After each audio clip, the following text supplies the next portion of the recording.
Les étoiles d'Afrique, vous connaissez, peut-être pas. Eh bien, il s'agit d'une sorte de grand-messe africaine du marketing et de la communication. L'événement aura lieu à Paris, en France, du 11 au 13 juillet prochain. Il s'agit d'un événement qui a beaucoup de partenaires, parmi lesquels Canal 2 International, d'où la production de cette émission spéciale qui reçoit son promoteur. Ferdinand Nana Payon, bonsoir. Bonsoir David Atenke. Merci de venir à Canal 2 pour nous parler de cet événement. Merci. Je rappelle, pour dire un mot sur votre présentation, que vous êtes spécialiste en communication et marketing, auteur de plusieurs initiatives et projets, les uns aussi originaux que les autres. L'un des plus importants, c'est les étoiles du marketing. Je parle de ce projet un peu au passé parce que vous avez tourné la page.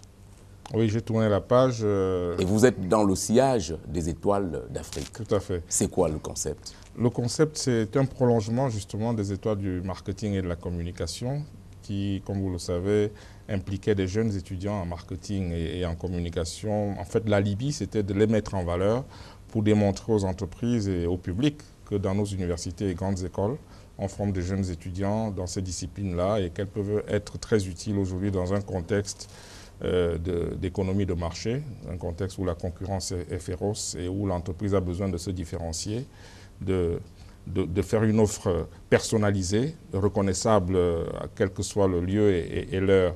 Et nous pensons que cette pratique, pendant 10 ans, nous a mis sur un niveau d'expérience, voyez-vous, qui nous permet aujourd'hui d'envisager de le faire pour les différents pays africains.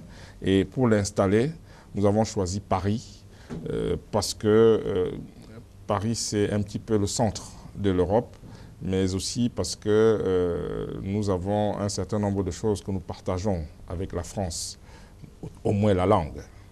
Et après cela, nous irons dans des différents pays, mais la première chose, c'était de pouvoir le présenter à l'ensemble de la diaspora, parce qu'elle est l'une des communautés qui a envie d'apporter beaucoup au continent, mais malheureusement, parfois, on ne trouve pas des plateformes au sein desquelles on réunit les uns et les autres pour communiquer, pour échanger, pour se dire des choses, sans la présence des décideurs. Et je pense que de ce point de vue, nous fondons énormément d'espoir sur cette première édition. Alors, ça sera où exactement à Paris? Au CNIT La Défense. C'est un des centres d'affaires, c'est un des centres de congrès et d'exposition les plus réputés au monde. Ça appartient au groupe Viparis qui a à peu près une vingtaine de salles comme ça qu'ils exploitent en France. Le palais des congrès de la Porte Maillot que tout le monde connaît, la Porte de Vincennes avec toutes ces installations où se passent des dizaines et des centaines de salons et de foires pendant l'année.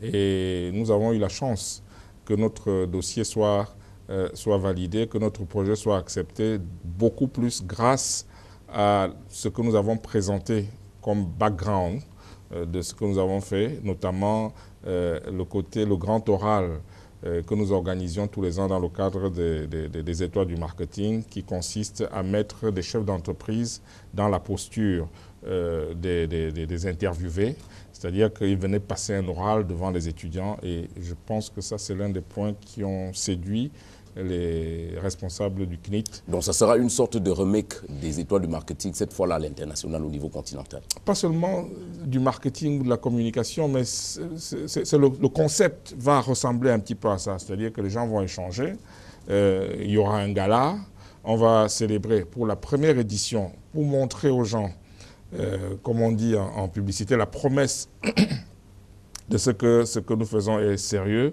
Nous allons présenter les 10 entreprises, par exemple, qui ont eu le meilleur score pendant les 10 dernières années au Cameroun dans le cadre des étoiles du marketing et de la communication, et prendront la parole pour présenter ce qu'elles savent faire, ce qu'elles ont fait, ce qu'elles sont aujourd'hui, quelles sont leurs ambitions. Et je pense que ça peut servir de catalyseur, ça peut servir de détonateur pour que les autres pays qui observent comprennent que c'est une activité qui peut être intéressante aussi bien pour l'entreprise que pour les jeunes qui sont souvent à la recherche d'emploi. Est-ce que, en choisissant Paris comme cadre événementiel pour ces assises, est-ce que vous avez pensé à la difficulté que des participants pourraient avoir pour ce qui concerne les procédures d'obtention de visa d'entrée en France, qui par endroits sont assez compliquées? Bon, nous y avons pensé, c'est pour ça que nous avons, en dehors du lobbying que nous avons fait pour présenter le projet à des institutions, les corps consulaires et tout ça, nous avons inscrit le plaidoyer dans notre démarche, à savoir aller expliquer que nous avons besoin d'amener un certain nombre de gens, et parfois des gens qui n'ont jamais voyagé. J'ai un exemple que je peux peut-être vous présenter là. Nous avons un inventeur qui fait partie des gens que nous avons rencontrés vraiment au hasard, qui a eu un brevet d'invention de l'OAPI après à peu près 1 an et demi de recherche d'antériorité. Il a fabriqué cette machine, cette pièce, qui n'a l'air de rien, mais c'est un dispositif de connexion et de déconnexion du câble coaxial du téléviseur. C'est un peu savant ce que j'ai dit, mais c'est lui qui me l'a appris. Celui qui a inventé ça est un Camerounais. Il est le seul au monde. Il a fabriqué ça et il est technicien réparateur de téléviseurs.